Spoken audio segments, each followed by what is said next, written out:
As you can see, that's important news for both the stocks. And remember, on Friday, it was Sesa Goa that was facing quite a bit of pressure. This afternoon, Sesa is still up about 1.5%. Sterlite is beginning to come off a little bit. But Gautam Broker, who's been tracking that story, joins in now with more details as he's picked them up. Gautam, what do you hear about the form and structure, and also why they want to do this?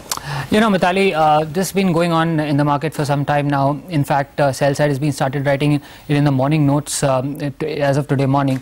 It started picking up pace on Friday, but it's been in the market at least for 2-3 weeks now. Basically, I just reiterate what we've put out. Vedanta, of course, the restructuring is being finalized, and it's looking at a merger of Sterlite and Sesa Goa, both the listed entities.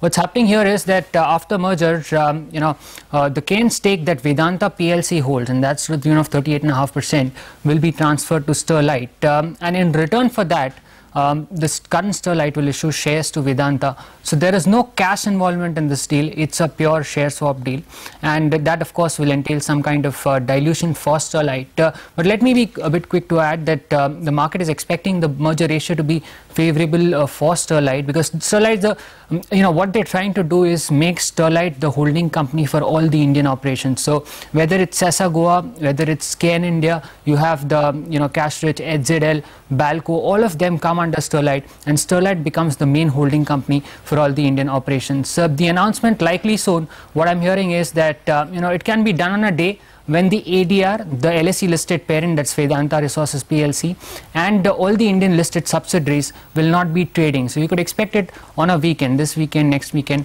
whenever, but it's been finalized and should play out very soon. There are two main issues with the Vedanta Group at the moment, particularly after Craig Kane, the acquisition happened. You had the holding company have a huge debt profile, pro forma debt of over $9 billion, and the parent company, as we all know, is not profit making. So for the lack of profits, how does it service its debt first? So that's the first question.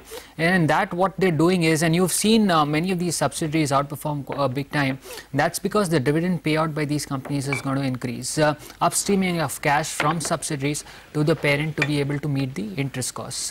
The parent has about $550 million according to the last con call that I went through, and that requirement will be completely met through the cash passing on from the subsidiary. So Sterlite has already increased its payout to 12% from 7%.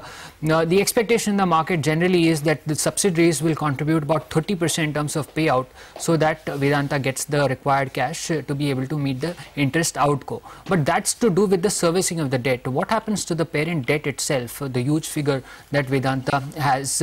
Moody's downgraded Vedanta's bond rating to BA3 from BA2 just last month, and that was after the KN acquisition got concluded, and that is to do with the huge debt profile and the lack of profitability. Moody's in fact noted that they have made sporadic efforts to tackle this issue, but no great move. So this is the great move that actually Sterlite or the Vedanta Group is doing in order to alleviate some of the pressures on the holding company.